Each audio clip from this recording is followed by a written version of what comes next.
இதுக்கு முன்னாடி நம்ம அது வேணும் இது வேணும் நினைச்சிட்டு இருப்போம். சைத்தான் இருக்கும் பொழுது வாழ்க்கைக்கு பிரதானம் பொருள் பொருள் பொருள்ட்டு, அதுல பணம் தான் முக்கிய பிரதானமா இருந்துச்சு. நம்மள ஒரு உருவத்துக்கு கொண்டு வந்து வழிகெடுத்துட்டே இருப்பான். இது இல்லாம வாழ முடியாது, இது வாழ முடியாதுன்னு சொல்லிட்டு நம்ம பண்றதெல்லாம் நியாயப்படுத்திட்டு இருப்பான் சைத்தான். இப்ப வாழ்க்கைக்கு பிரதானம் அருள்ன்றதுக்கு வந்திருக்கும். இப்ப நம்ம விட்டு சைத்தான் நீங்கனாலதான், அல்லாஹ் நீக்கிறதுனாலதான் அருள் தான் பிரதானம் உணர முடிஞ்சு. அது விரும்பிட்டு இருக்கோம். அதுல கூடுது குறையுது, ஆனா அருள் தான் பிரதானம் தெளிவாயிருச்சு. இப்ப சாந்தமும் சமாதானமும், சண்டை கூடாது தெளிவாயிருச்சு. முதல்ல சண்டை போடுறவங்க நம்ம எதுக்கெடுத்தாலும் சண்டை போடுவோம். நம்மளோட வார்த்தை யாருக்குன்னு பிடிக்காது, கோவப்படுவோம். ரெண்டு ஒண்ணு பார்த்துலாம் அங்க நிப்போம். அந்த அளவுக்கு குணம் சிறந்தவங்க நம்ம எல்லாமே. இப்ப உங்களை போக்கி விட்டு, அதான் உங்களுடைய தீய குணங்களை உங்களை நீக்கிட்டு புதிய படைப்பாக கொண்டு வருவான். இது அல்லாவுக்கு கடினமானது அல்ல.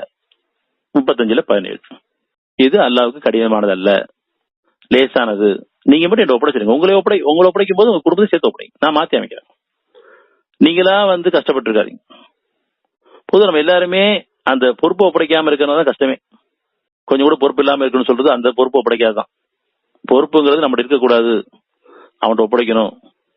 அந்த பொறுப்பு இல்லாம இருக்கணும். நம்ம அவனோட ஒப்படைக்கக்கூடிய பொறுப்பு இருக்குது. அந்த பொறுப்பு இல்லாம இருப்பதற்காக நம்மள அந்த பொறுப்பு வச்சிருக்க காரணமாக நமக்கு பிரச்சனை தொடர்ந்துட்டே இருக்கு.